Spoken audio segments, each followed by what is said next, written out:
aku mau main game sama Mbak Nika. Gamesnya itu adalah, gamesnya ini walaupun kita PMKT, tapi gamesnya kita juga ngambil dari akun-akun gosip juga nggak apa-apa, tapi kita tetap tentang yang positifnya aja nih Mbak Nika nih, nggak apa-apa. Ini memang dari tim kreatifnya memberikan yang seperti ini dan pokoknya kita bakal seru-seruan deh.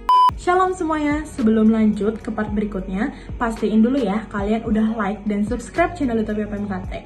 Dan jangan lupa juga untuk share channel YouTube PMKT ke sebanyak-banyaknya teman kalian supaya semakin banyak lagi hamba Tuhan yang terberkati. Oh iya, buat kalian juga yang belum nonton video part 1 dan part 2-nya, langsung aja ya klik link di bawah ini. Enjoy the video. Pertanyaan pertama dari Kairi A. Munte. Ini dari Munte Mbak, teman aku Mbak. Oke. Nih, pertanyaannya. Biasanya insecure itu tentang hal apa aja sih gitu, dan kalau udah parah itu gimana ngendaliinnya? Oke, langsung dijawab ya. Insecure itu bisa jadi dari apapun, seapapun itu, dan yang bisa tahu ya diri kamu sendiri gitu.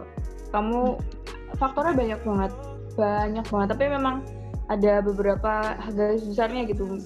Yang pertama sih kegagalan gitu ya, kegagalan masa lalu, kegagalan saat sekarang, dan itu bikin kamu jadi takut ke depannya gimana. Terus, dan yang paling penting, yang paling jadi faktor pertama sih pembandingan sosial.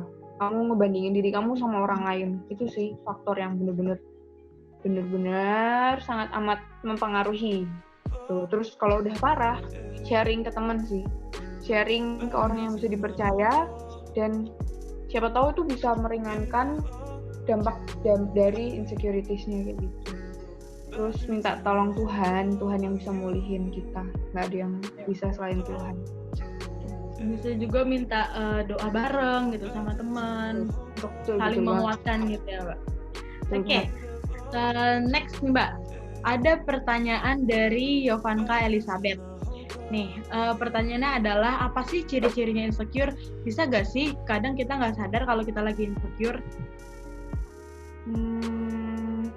Ciri-cirinya kayak perasaan sih, lebih banyak di perasaan, kayak ngerasa nggak enak dan nggak nyaman ketika sesuatu ada triggernya gitu. Misalnya kamu buka Instagram terus ngerasa nggak nyaman, terus atau enggak kamu lagi di party gitu. Sekarang nggak bisa party sih, cuman ya siapa tahu gitu kan di masa depan, di masa lalu juga pernah ngerasain. Terus jadi ngerasa nggak enak, jadi ngerasa nggak nyaman, pokoknya nggak enak aja gitu. Itu ya ciri-cirinya, dan biasanya sih pasti kerasa ya, kalau emang kamu lagi insecure pasti kerasa aja. Atau mungkin nggak tahu kalau itu namanya insecure gitu ya. Ya itu mungkin ngerasanya insecure, pokoknya intinya ketika kamu lagi nggak ngerasa bahwa dirimu cukup baik untuk melakukan apapun gitu. Ya Mbak, kita kalau misalkan mau ngomong tentang psikologis manusia gitu ya Mbak, kan sebenarnya ada orang yang sangat percaya diri, cuma ada di satu waktu tuh mereka ngerasa kayak aduh kayaknya gue tuh kurang deh, kayaknya orang lain tuh lebih baik gitu. Cuma itu cuma sekelibat aja gitu loh Mbak. Apakah itu juga termasuk insecure kayak gitu, atau cuma kecemasan atau kegugupan biasa aja? Kecemasan dan kegugupan itu juga timbulnya dari insecurity sih sebenarnya. Jadi emang insecure adalah akar dari segala. Itu ya kayak gitu. Jadi memang ada pasti ngerasa kebandingin diri sama orang lain tuh pasti. Jadi memang kecemasan sama kegugupan tuh emang timbulnya dari self doubt kan, keraguan-keraguan sama diri sendiri, nggak pede sama diri sendiri, dan nggak ngerasa nggak aman. Makanya karena banyak juga dialamin sama teman-teman, terus kita juga buat podcast tentang insecure, dan Mbak Nika juga selalu nge-share tentang insecure nih teman-teman tuh. Udah banyak banget media-media yang sebenarnya tuh memancing kita tuh untuk ayo percaya diri gitu loh, kayak gitu loh teman-teman. Nah, pertanyaan berikutnya, banyak banget ya pertanyaannya. Ini dari Dev Raja Simare-Mare. Nah, pertanyaan itu adalah apa bisa mengatasi insecure dengan overconfidence act? Overconfidence act. Overconfidence act. Berarti ada yang salah sih sama kamu harus sampai kayak gitu. Jadi emang harus diberesin dulu insecurities-nya, harus dibenerin dulu. Harus punya citra diri yang benar, bukan yang over, bukan yang kurang, tapi harus yang benar gitu. Citra diri, gambar diri yang benar sesuai dengan apa yang Tuhan ciptakan ke kita. Nggak boleh sombong juga, nggak boleh terus jadi itu ya, jadi kayak denial, aku nggak kayak gini, aku over gitu kan, maksudnya kan, ya itu jangan juga, nggak boleh, itu nggak sehat, bahkan bisa jadi toxic kan, toxic positivity, dan itu merusak kita juga sih. Toxic positivity itu bisa jadi bahan bahasan lagi. Oh iya, betul sekali tuh teman-teman. Kalau misalkan mau ada pembahasan tentang toxic positivity juga bisa langsung komen di bawah aja gitu. Berarti memang segala sesuatu yang terlalu berlebihan itu emang nggak baik juga ya Mbak. Memang sudah ada porsinya masing-masing gitu. Oke, pertanyaan berikutnya. Ini dari Dantini. Pertanyaannya adalah gimana caranya bantu atau nyadarin seseorang untuk mau mengatasi rasa insecure biar nggak berlarut-larut kayak gitu. Dan orang ya, wah Danti sangat melayani orang lain, keren banget. Betul sekali. Yang pertama didoain, yang kedua suruh baca postinganku enggak. Yang kedua adalah postingan Banika. Ajak buat breakdown sih insecurities-nya apa. Emang kadang-kadang kita butuh bantuan orang lain sih. Tapi caranya diajak buat breakdown. Nge-breakdown. Jadi kan kadang-kadang yang bikin kita jadi nggak bisa karena kita overwhelmed, kita terlalu banyak kepikiran. Nah itu perlu diurai sama bantuan orang lain tuh juga perlu kayak gitu. Jadi di breakdown dulu permasalahannya apa, baru kita selesain satu-satu kayak gitu.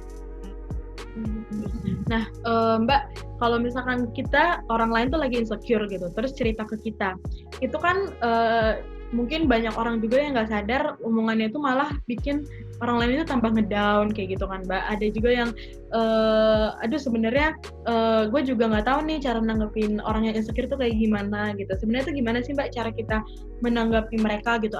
Kata-kata apa sih yang sebenarnya nggak boleh dibilang dan kata-kata apa sih yang seharusnya kita ucapkan gitu ke mereka?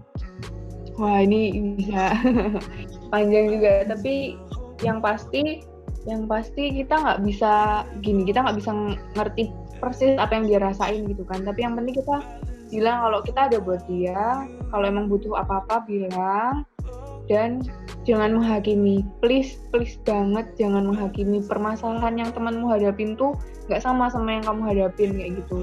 Kamu nggak ngerti rasanya jadi dia, dan dia juga nggak ngerti jadi kamu gitu kan. Nggak ngerti batas-batasnya orang lain, nggak ngerti titik lemahnya orang lain gitu. Jadi please jangan dihakimi, didengerin aja cukup. Kadang-kadang cukup didengerin kok ketika kita gini, namanya katarsis, ketika kita bisa meluapkan perasaan kita, meluapkan pikiran kita, kadang-kadang justru kita dapat jawaban itu dari diri kita sendiri gitu. Sering kan kayak gitu, bisa udah curhat terus tiba-tiba oh iya ya ternyata sebenarnya kayak gini gitu ya. Karena emang ketika kita pusing dan terlalu banyak pikiran tuh itu nggak bisa mikir jadinya kayak gitu. Nah butuh ngomong ke orang lain baru bisa breakdown sendiri gitu sih.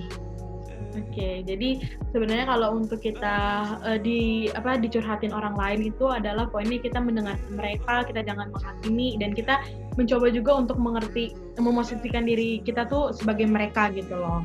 Gitu teman-teman. Terakhir nih Mbak, buat insecure. Coba dong Mbak kasih pesan gitu untuk mereka-mereka yang sekarang masih insecure. Itu tuh pesan Banika itu apa? Aku mau kasih pesan satu yang aku tulis juga sih di postinganku. Emang kamu tuh nggak bisa jadi orang lain. Kamu nggak bisa jadi Agnes Monica.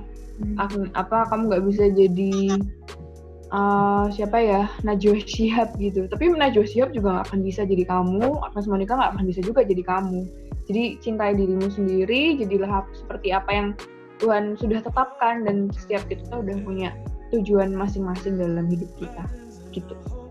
Oke, terima kasih Mbak Nike untuk sharing-sharingnya, sangat amat membuka pengetahuan-pengetahuan baru ya, apalagi dikaitkan dengan firman Tuhan, juga dikaitkan dengan ilmu-ilmu psikologi yang sangat bermanfaat buat kita semua. Terakhir nih Mbak Nike, boleh dong sekali lagi promosiin Instagramnya Mbak Nike? Follow ya teman-teman, Nike Paramita. Oke. Nike Paramita. Ya teman-teman bisa langsung follow aja Instagram Mbak Nike karena tiap hari gak Mbak? Enggak.